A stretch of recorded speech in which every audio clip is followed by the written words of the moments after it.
Gary, cymbal downbeat on It's Today. Sing da da da da. Okay. I will.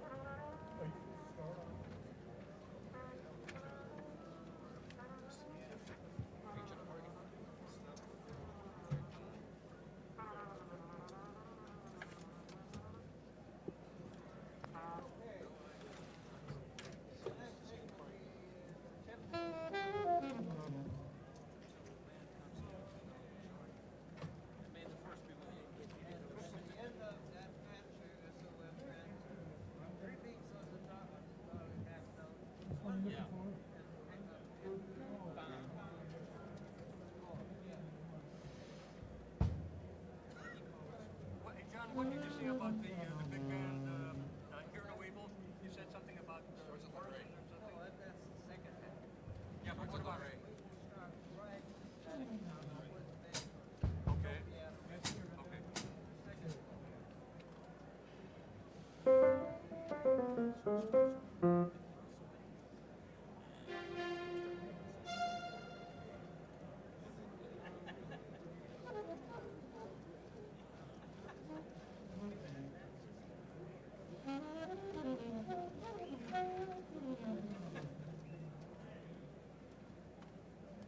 Okay, folks, sit down. It's fixing to start.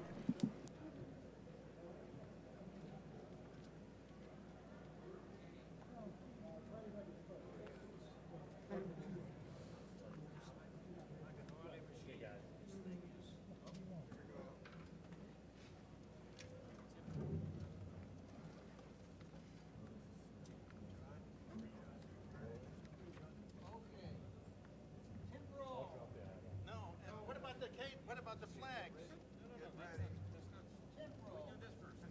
John, what about the flags coming down? Is that... No, that's afterward. Okay.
of the fruited plain.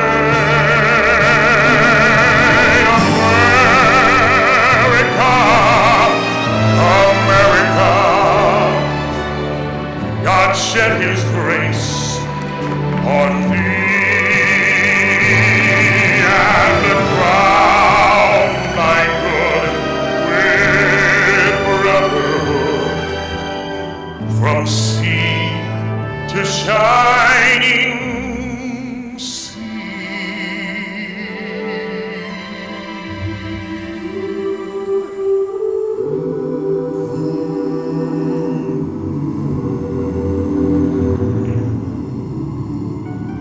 Oh, beautiful, for he was proved in liberating strife, who more than self their country loved, and mercy more than life. America, I love you, America. May God thy gold refine, till all success be nobleness, and every gain divine.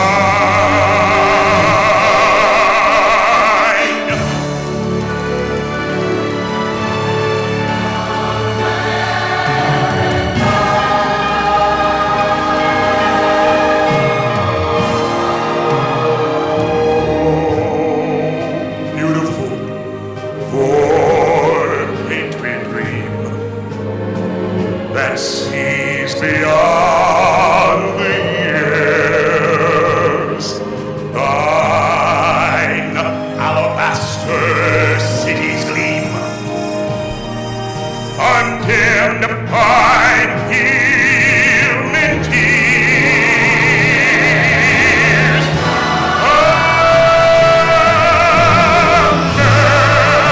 America,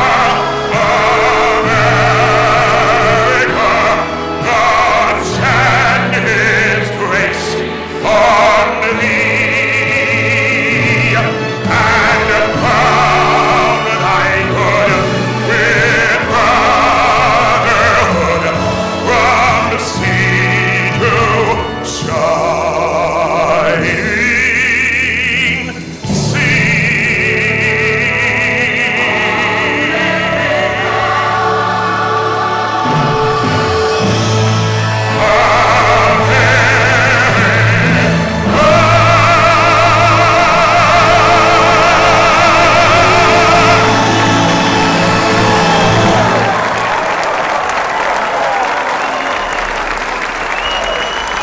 Ladies and gentlemen, Mr. Robbie Brick and the United States Joint Services Color Guard under the command of Lieutenant Commander Ernest Carell.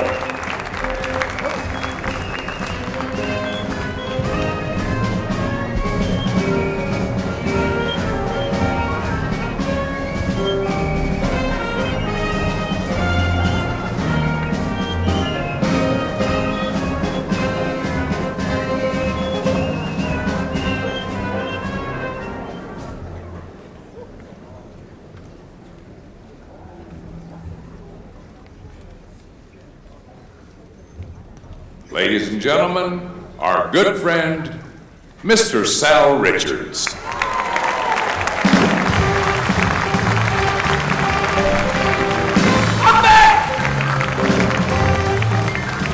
Good to see you all. I am back, so that must mean I got a job.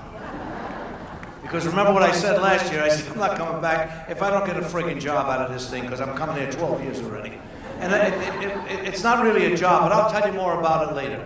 I'm really happy to be back here, especially this year. I think most of you know this, that 50 years ago this week, the Brooklyn Dodgers moved here to Los Angeles, California. So give the Brooklyn Dodgers.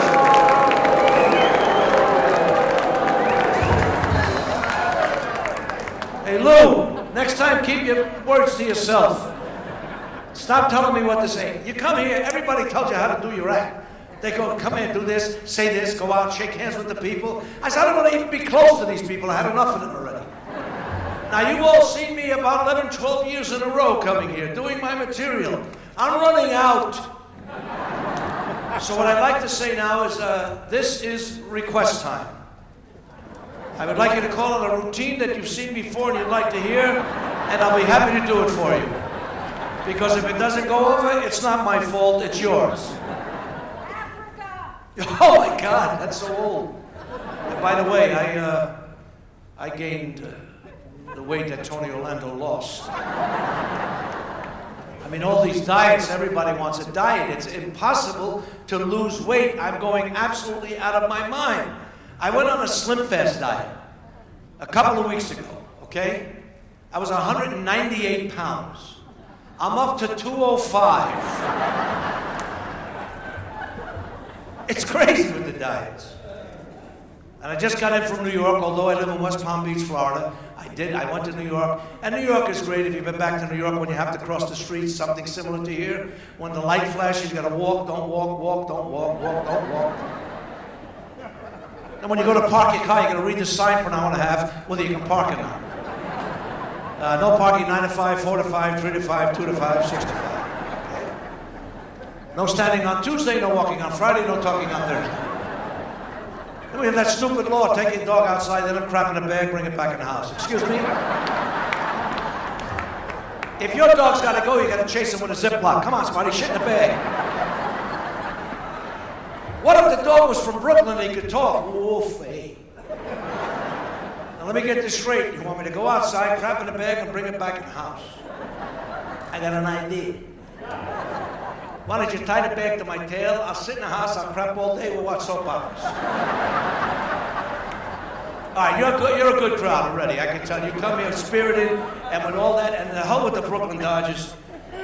I'll never speak about them again tonight. No, I will. Because they're going to win the pennant and they're going to win the series. That's what I said. At this particular time, I'd like to bring out a gentleman that's going to come out and talk to you for a few minutes and present some of the other performers that we have here tonight. We've got a lot of wonderful performers here tonight.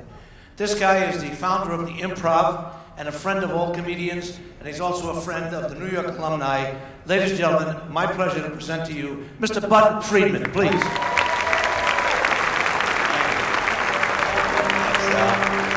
Thank you. Isn't that great? Thank you. Thanks, guys. That's terrific. I'm on stage. That they haven't forgotten my theme song. Anyway, it is a great pleasure to be back here. I am a friend of the New York alumni. As a matter of fact, I emceed the very first show for the New York alumni when we honored our very dear friend, Mr. Phil Foster, and it was a quiet night, and it was in some warehouse downtown, before downtown was chic, and we're all out here now, in Beverly Hills High School, where, by the way, I don't know if you noticed, if you're in the building, the yearbook is going for $110. Did it make you feel old and poor? Anyway, I tell my wife I wouldn't do that story. In any case, I have a great pleasure to introduce a wonderful singer, but before I do, I just have to tell you there's a flyer in your program talking about Max Alexander. Max Alexander had performed here many, many times, and whenever there was a charity event, people would call me, I would call Max, and Max would invariably do it. Unfortunately for Max, he had a kidney failure, and he got a transplant from his brother, who was a rabbi, and as it says in the program, who gave him the kidney for many years of guilt. But he was coming along fine, and he had a slight stroke, and the right side is paralyzed. He just went into rehab last week. We are doing a benefit for him at the Directors Guild Theater, an intimate 600-seat theater. And we have a few people lined up so far, like Jay Leno, Ray Romano, Jerry Lewis, and it goes on. And we hope that you'll be able to come by. There is a email address in the flyer where you can reach me and get more information. And if you can't if you're not computer literate, as I have not been until just recently, you can call the Improv and ask me, and I'll call you right back. That's my commercial for tonight. But I hope we'll see you at the Max Alexander benefit on November the 9th. Thank you. Thank you, ladies. And Sal was talking about the Brooklyn Dodgers moving out here, but my wife and I were just in New York at the same time the Yankees played their last game at Yankee Stadium. Unfortunately, we had to watch it on television. You see, because I don't have the money or the influence in New York to go to the Yankee Stadium. It's closing. And of course, Shea Stadium is closing, but they're opening just across the street, as is the Yankee Stadium. The Dodgers are really, fuck baseball. Anyway, the man I'm about to introduce played a role here in Los Angeles when Les Mis was playing here. One of our favorite shows. My wife and I have seen Les Mis here, Los Angeles, New York, Paris even, and it's a treat to hear him sing live tonight because he is so special. He is also the cantor at the Temple of the Performing Arts. I just asked him which is his day job. He can't quite make up his mind. Okay, ladies and gentlemen, please put your hands together and nice, warm New York Alumni Award for Mr. Jordan Bennett. Ladies and gentlemen, Jordan.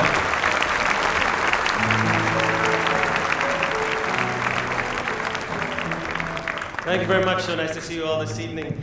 This first song I'm going to do for you was originally done by a very wild and wacky British comedy troupe called Monty Python in one of their films.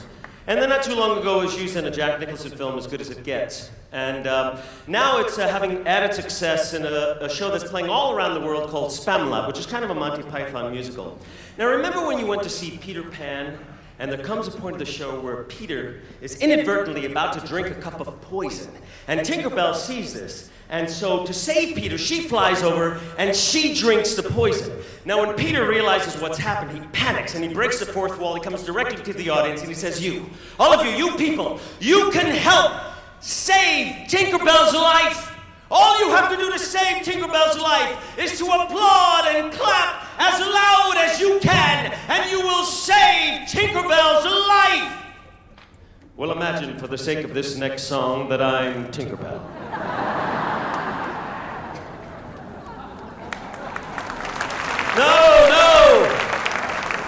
No, I'm not going to ask you to applaud, but what I am going to ask you to do is whistle. Because there are points in this song where there's this lovely little whistling motif. And even if you don't know the song, it's very catchy, so you'll pick it up. If you still have problems, we have our crack whistling team back there, so they will help you out. You will figure this out. Some things in life are bad. They can really make you mad.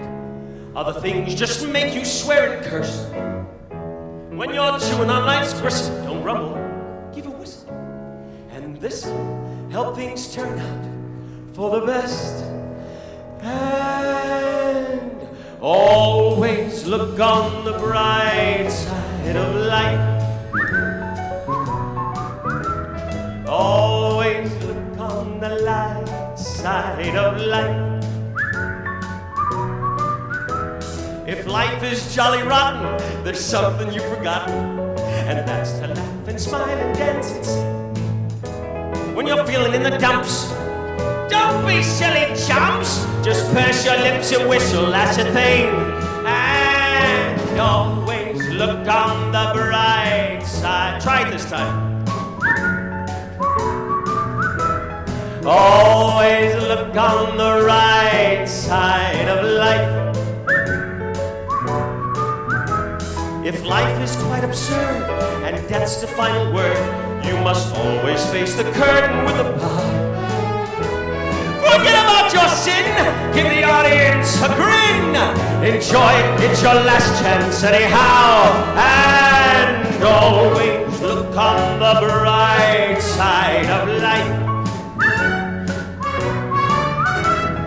Always look on the right side of life. Life is full of shit when you look at it. Life's a lark and just a joke, it's true. You'll see it's all a show. Keep them laughing as you go. But remember that the last laugh is on you. And always look on the bright side of life. Always look on the right side of life.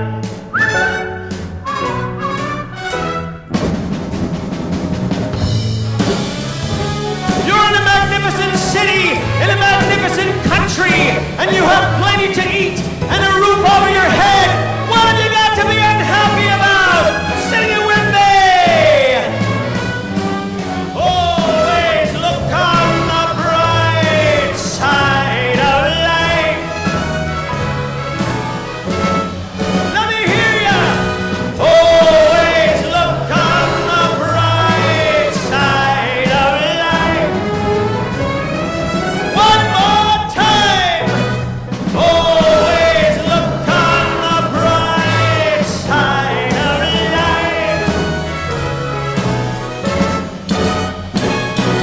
Always look on the bright side of life. Here we go, boys!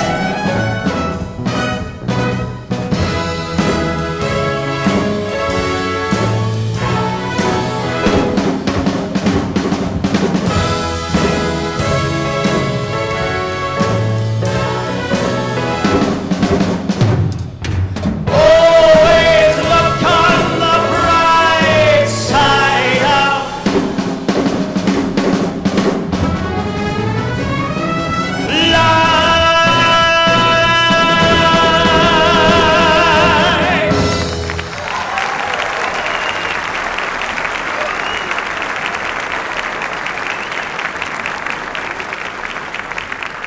Thank you very much. This next song was originally done by a British rock group called the Moody Blues in a concept album of theirs called Days of Future Past. Now, before I go any further, how many people remember what an album is? Anyway, the whole idea of this album was, it was a day in the life of this man from morning to night. Now, this song is the night song. And it's about a guy going through a difficult breakup. Now, there's a couple of interesting images I wanted to just explain. The cold-hearted orb represents the moon, and the white satin is a layer of snow on the ground as the story is taking place. Here is the Moody Blues, Nights in White Satin. Cold-hearted orb that rules the night, removes the colors from our sight. Red is gray and yellow white, but we decide which is right and which is an illusion.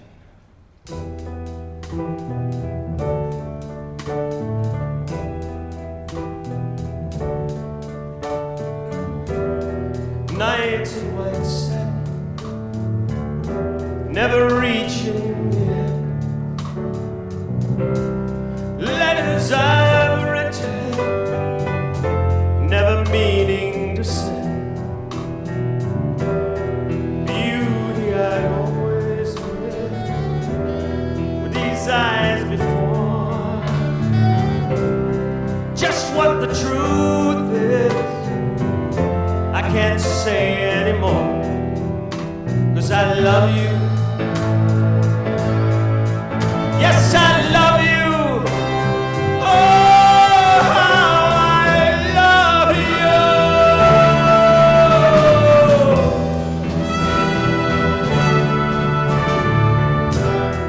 Gazing at people, some hand in hand. Just what I'm going through, they can't understand. Some try to tell me thoughts they cannot defend. Just what you want to be, you will be in the end. 'Cause I love you. Yes, I love you. Oh, how I love you.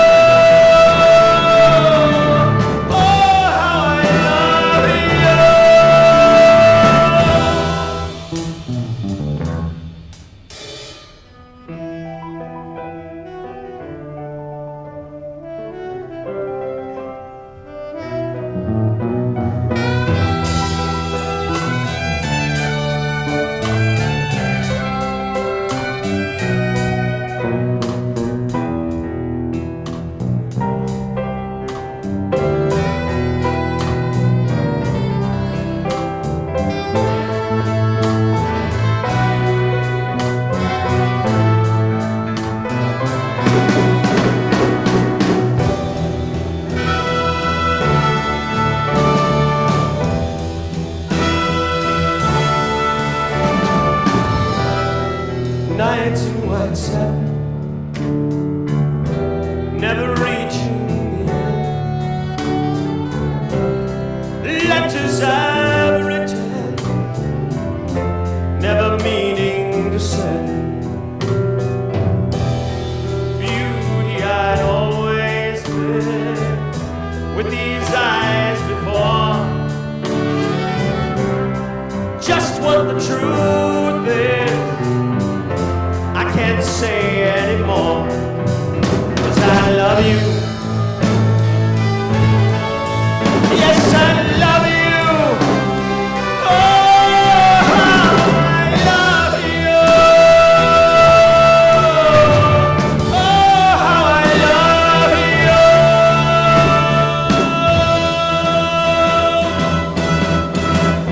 'Cause I love you. Yes, I love you.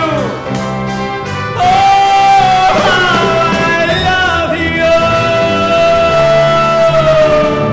Oh, how I love you.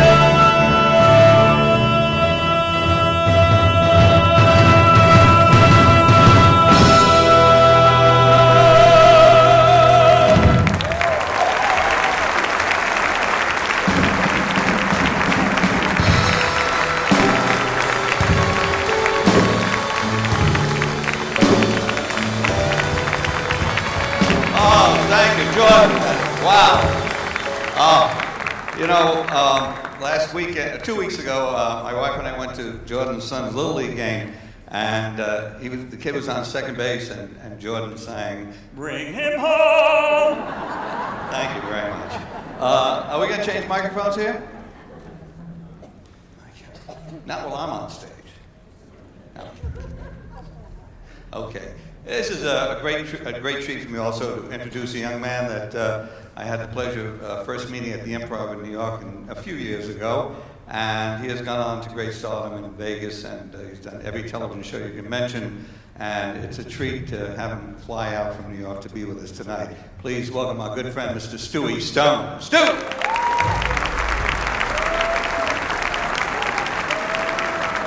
Bud Freeman, it's a delight to be on the show with you, Bud. You're backstage asking 4 people to donate kidneys. I can't tell you what a thrill this is. 35 years ago, I was in high school, and I'm back in high school. This is really terrific, what you people have done. $4 for a hot dog. Screw you. I mean, it's... In New York, on 47th Street, $1.50. How you screw the people out here, it's unbelievable. But I'm originally from Brooklyn, New York, so I understand. Be proud. I am from Livonia Avenue. That's it, where I still have a summer home. And the real name is Stewie Stone. I'm of the Hebraic faith, or as we know it in Brooklyn now, thanks to Al Sharpton, Jew bastard. And I know I look Italian. People say, how does a Jewish kid get a name like Stewie Stone? I will tell you the truth. My father came over on the boat. Not Royal Caribbean, a different kind of boat. His name was Reuben Sonnenberg, so somebody told him, change your name, so nobody know you're Jewish, you will blend it in America. So from Reuben Sonnenberg, it became Robert Stone. And it worked. Nobody ever knew he was Jewish. The fact he had a beard, yarmulke and tzitzis, had nothing to do with it.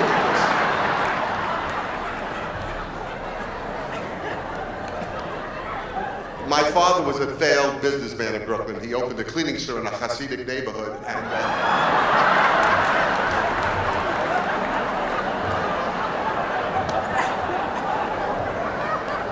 I love flying out here. I'm not here for the money, believe me. Trust me, I have Lehman Brothers at 100. So to me,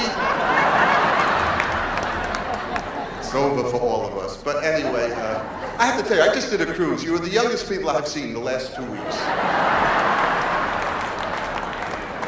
If I hear the sound of phlegm one more time in my life, that's why you got a cruise. You know what goes on cruises? The parents of people who live in Florida. It's so good to see mature people that know how to dress. You go to Florida, these old guys wear clothes from 1912. It is the most amazing thing. And you know what's great about Florida? The greatest nightclub comic that ever lived taught me this, Milton Berle. The nicest man who took care of every young comedian. Milton Berle told me you could always spot an ethnic table in Florida by the way they order. If you listen, Like an Italian table, this is what you hear. Hey, a little more vino over here. Irish table, a little more beer over here. Jewish table, we didn't get any rolls. Can we get some rolls?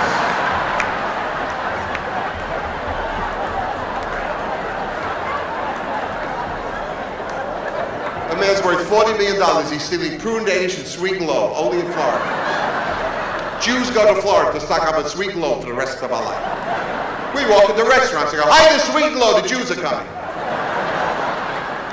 You're laughing. I brought my uncle to a supermarket. He saw sweet and low on the show. He said, I never knew they came in boxes. But listen, as I mentioned, I live in Manhattan, and I can't believe what's going on in this country. We're going through the most difficult time I can remember, and I guess most of you people can remember. Are we in recession? Are we going into recession?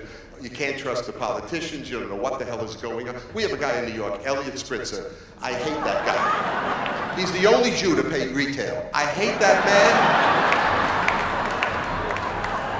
$4,000 for a hooker. This is a schmuck. Anyway.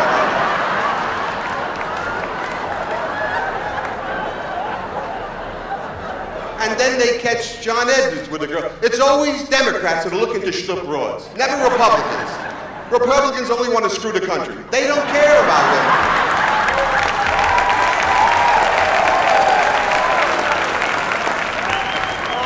Now the big problem is because everybody's worried about inflation, what our dollar is worth. I don't know. I live in Manhattan. You live out here. You live in Beverly Hills? Ungerstadt, Beverly Hills. You have bucks. Is food expensive out here? I want to teach you something. In New York, ready for this? $4.98 for a head of lettuce in Manhattan. Really? I told the man, take the lettuce and stick it. He said, I can't. I have a $2 cucumber there already.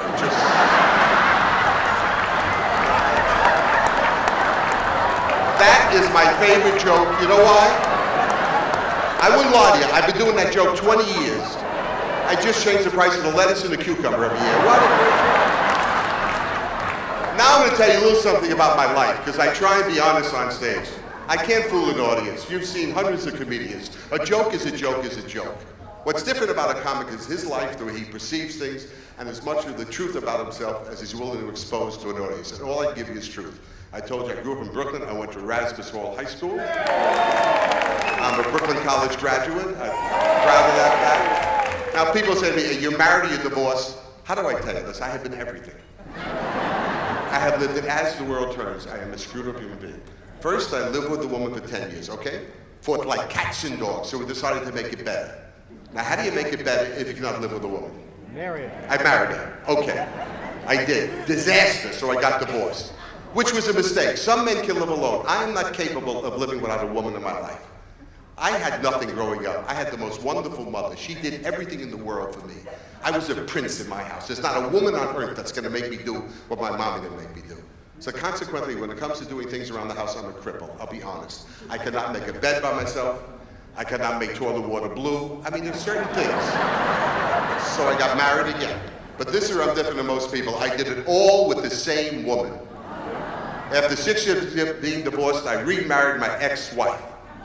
Which is a little strange. People say to me, what's it like to remarry your ex-wife? You know what it's like? It's like breaking out of jail and then breaking back in. I get this. Why would you marry your ex-wife? At the time, I had a good reason. I wanted to be near my money. We were able to work everything out. But I married a beautiful girl from Cherry Hill, New Jersey, which is a suburb of Philadelphia. She went to Temple University. I'm very proud of her. She majored in selfish. A wonderful little girl. Now, I always get this from people. You must have remarried your ex-wife. Passion drove you to it. I love that when they feel sex is the motivating force in life. I'm glad I'm old enough to realize that the first thing that goes in a relationship is sex. Loving somebody, liking somebody, respecting somebody, lives forever. Sex will die. You're married a lot of years, right, sir? Is sex still number one on your list? Yes? You're full of shit, okay? Come in here and lie. You're lucky if you remember your name. What the hell are you talking about? Listen, I'm 69 years old. Sex is not number one on my list. Regularity is number one on my list. I don't care about going, I care about. I have learned I can live without sex. I cannot live without going caca the rest of my life. You want to see unhappy people? And I can say that here, because there's a lot of the tribe here. Jews are basically unhappy people. We are screwed up. You can tell by our music. Italians, Genno Luna Mazzama, happy people. Polish people, Moja Draw, happy people. Polish, 120, they will poke it to the grave. They're happy people. Jews, what kind of life is this? How come my son was such a putz? What is this? Moses screwed us up. When Moses came off Mount Sinai, he gave the world the 10 Commandments, a beautiful way to live our life with a Christian or a Jew. He also said the Jews were chosen. Remember those words, chosen? Got us in a lot of trouble for 5,000 years. You know what chosen means according to the Talmud? Chosen to work hard in the name of the Lord. Chosen to suffer in his name. We got two choices. Number one, to be buried quick. We die in the ground. Italians die, they have a party, they sing, they dance. If there's pasta left over, keep the body another 2 weeks. They don't care, there's no time there. Jews, right away. That's why Jewish grandparents never visit the grandchildren. You visit the grandchildren, take a nap on the couch, they will bury you.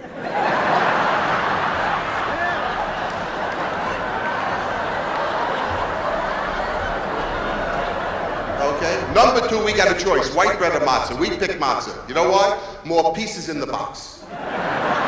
It had nothing to do with Moses talking to a burning bush, unleavened bread. Don't believe that Charlton Heston crap. More pieces in the box.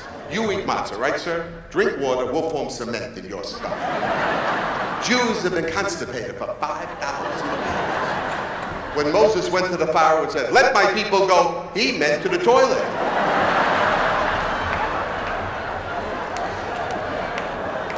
And people will say to me, "Is it true that you got married, divorced, and married again? Is the gospel truth?" And say, "Why would you do that?" Well, the first time around, I had a major problem, which I will share with you. I had a drinking problem, and I am proud to say it's been 18 years since I had a drink, which has saved my marriage and my life. I'm not a preacher, believe me. It was not easy. I could have never done it without heroin. So it...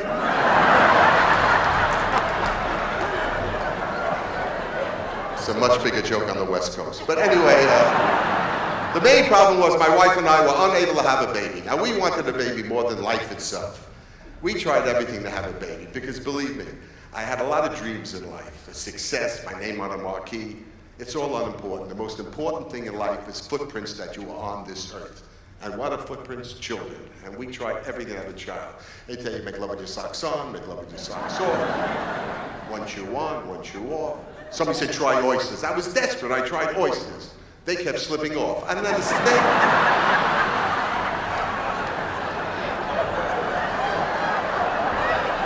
Then they had me wearing boxer shorts for everyone. Know about that? You have to wear boxer shorts because you have to be free to breathe and hang in the temperature. At my age, it is no joy wearing boxer shorts. When I walk in boxer shorts, I feel like a grandfather clock.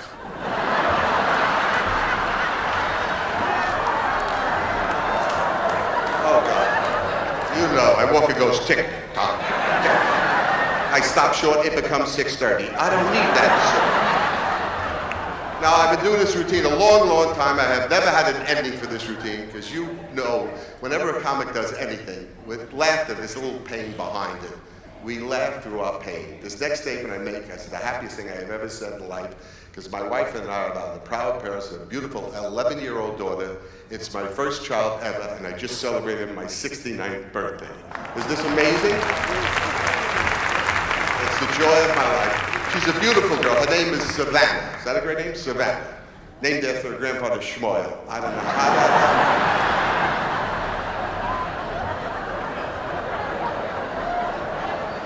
People say to me, what's it like having a baby at my age? It's like having grandchildren that never leave.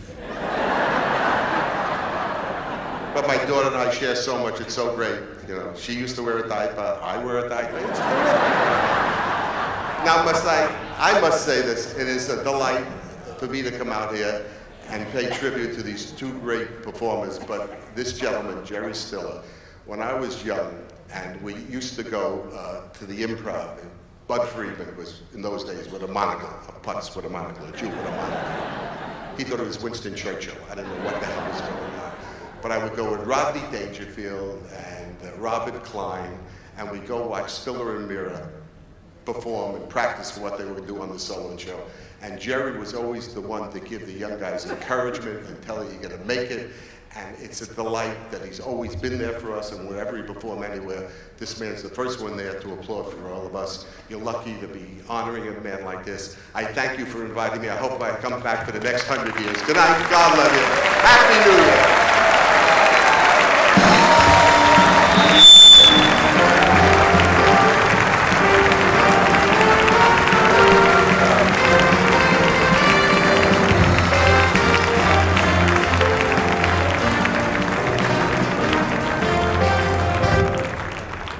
Fortunately, I was educated at the Yale School of Drama and really just need this microphone. Am I taking this off? Leaving it here, okay. This concludes the end of my segment as an MC, ladies and gentlemen. A little too little and a little too late. And I'm going to turn you back to a professional. He started the show for us and a fabulous comedian. And he too flew all the way out here. Please welcome back Mr. Sal Richards. Sal. Thank you, buddy. Thank you very much.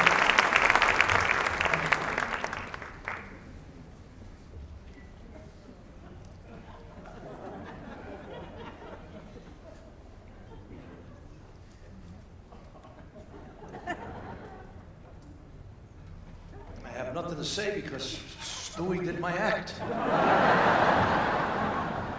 Only kidding. I flew here. Bud told you I flew here. I hate to fly. Not because I'm afraid to fly.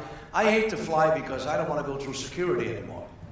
It takes you longer to go through security now than it does for the flight. You know, you get to security, tell you take off your belt, take off your jacket, take off your shoes. I was standing in line. This guy in front of me took off his shoes. I never smelled anything so bad in my entire life. The whole line fell over. I got a way to beat him. We go naked. Really, go naked? Who's going to care? It's a new world. You walk through. If something beeps, you tell the guy, hey, you find something in my ass, it's yours. Keep it. I don't fly regular airlines anymore. I fly an airline from Italy, TAC Airlines. Know what that stands for? Take a chance. They're very congenial. Good afternoon, ladies and gentlemen. Welcome to Take a Chance Airlines. Today, Take a Chance Airlines is going to live up to its name. Today, we're going in the air. No more driving on the highway. Today, we're going to go all the way up 90 feet. If we go a little bit too high, just this much, and there's no air in the cabin and you can't breathe, don't you worry about it. We're going to open a window for you. Now, before we take off, the pilot I want to speak to you, he's from Rome, and his name is Pontius. That's his name, Pontius the Pilate. He's from Rome. You know who he is. Here comes the Pilate.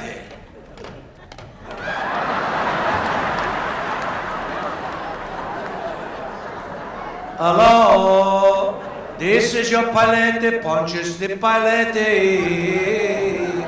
Don't worry, my Jewish friends, this will not affect you at all. If the plane is going to crash, no be scared. This will get you up.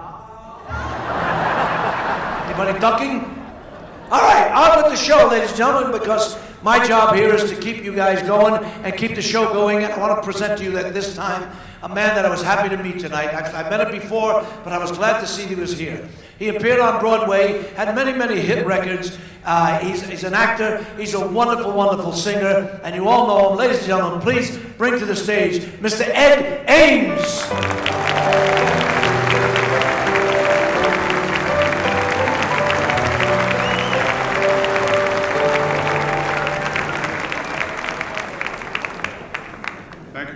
Ladies and gentlemen, thank you for that nice introduction.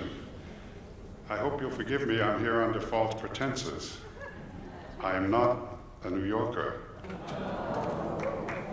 I know I wasn't born in New York. I didn't go to school in New York. And the worst part of it is, I'm from a city where we talk funny and eat a lot of beans.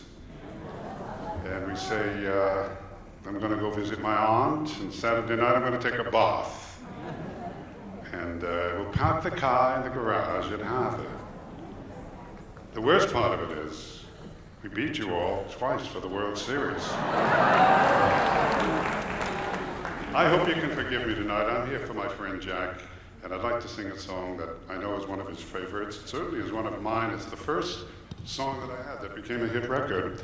And people ask me to sing it wherever I go, so I'd like to sing it for you now. From the Fantastic.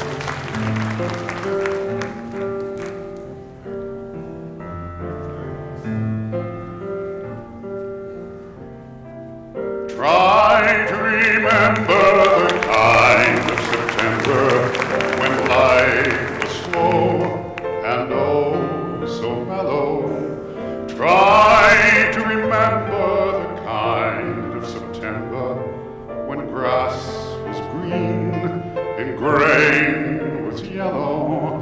Try to remember the kind of September when you were a tender and callow fellow.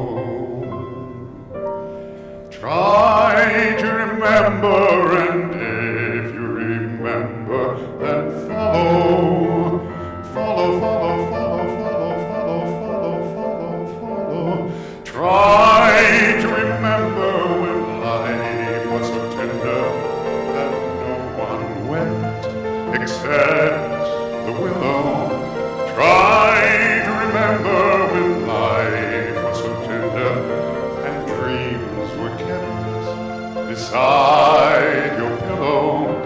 Try to remember when life was so tender and love was an ember about to billow.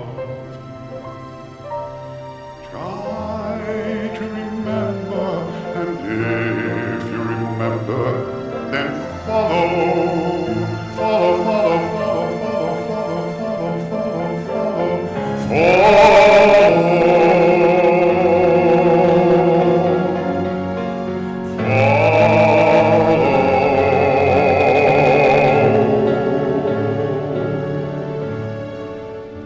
Deep in December, it's nice to remember, although you know the snow will follow.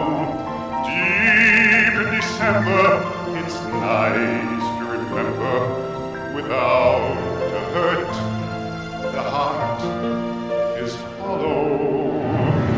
Deep in December, it's nice to remember the fire of September that made us mellow. Deep in December, our hearts should remember and follow.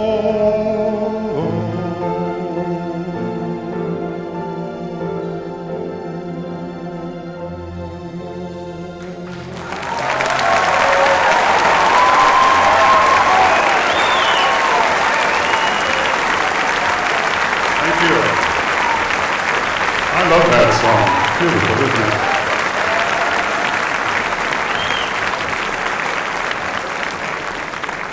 Well, in spite of the fact of my poor birthplace, I am here tonight for my friend Jack, who I admire greatly. I am very, very fond of him. He's a wonderful man, a loving man. You're going to hear a lot about him as the evening goes on, but I would like to say one thing. In later years, he had a great success in life for many, many years, but he had a certain amount of adversity at the end of his life in recent times. And with it all, he has such great courage. He's such a shining light for me because he overcame all the adversity that he encountered, and he went on today. He's not a kid anymore, but he still travels the country, thrilling audiences with his great talent as an actor. And I find that admirable.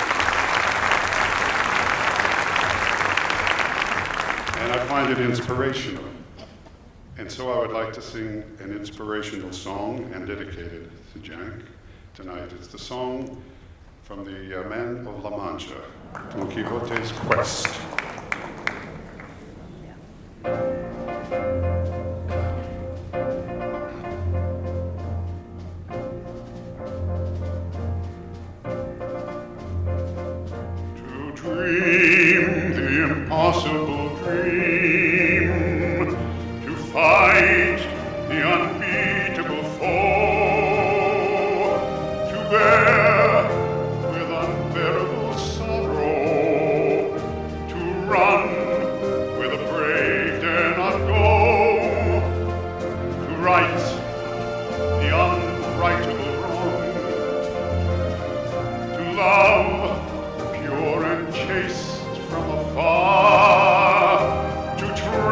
cry when your arms are too weary to reach the unreachable star. This is my quest to follow that star, no matter how hopeless, no matter how far, to fight for the right without question or pause, to be willing to march into hell for a heavenly cause.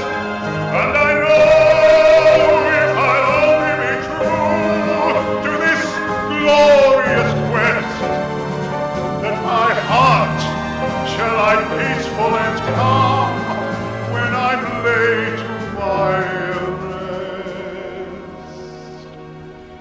And the world shall be better for this, that one man, scorned and covered with scars, still strove with his last ounce of courage to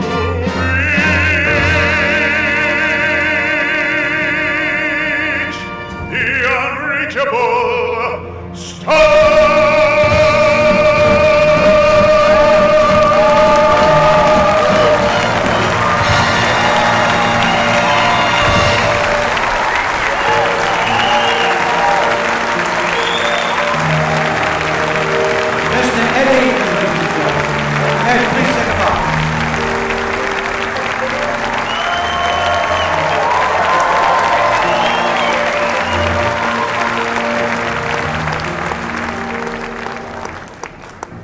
That was wonderful, and I'm sure he appreciated your applause like that. Let him hear it one more time. To Mr. Eddie.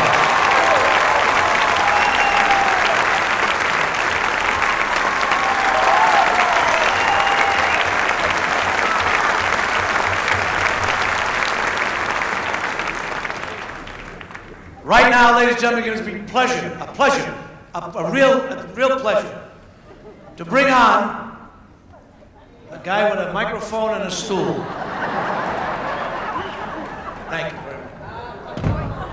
I'm sorry, having trouble with your stool lately? Here, just put that right. This guy is a legend, and he'll tell you that. He's worked with Barbra Streisand. He's worked with Elvis Presley. He's worked with so many different stars for many, many years. And he just finished touring with Tony Orlando. And not only that, he happens to be Pauly Shore's father. A real funny guy. Ladies and gentlemen, please give him a nice warm welcome, Mr. Sammy Shore!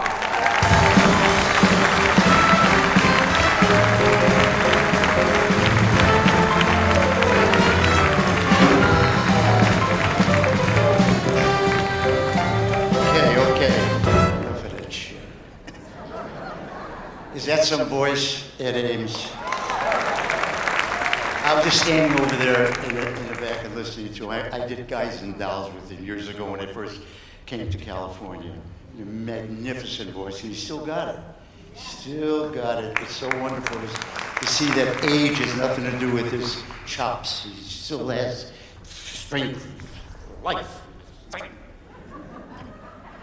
I did a lot of good things in my life. One of the great things that I'll never forget is I founded the Comedy Store here in LA with my friend Rudy DeLuca. And I got divorced and gave it to my ex-wife Mitzi. And she built it into a multi-million-dollar business.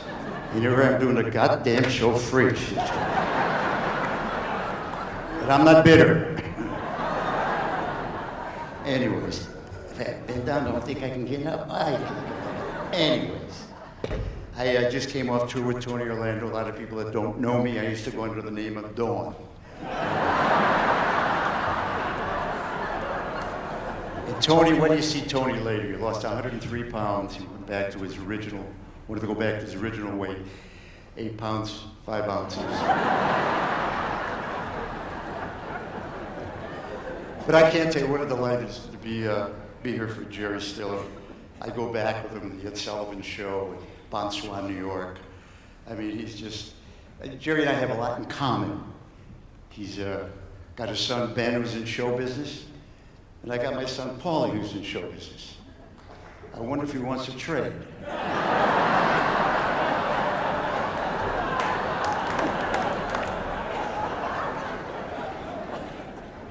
The difference between my son, Paulie, and Ben is about $390 million. About my son, Paulie, I'd like to say 2 words.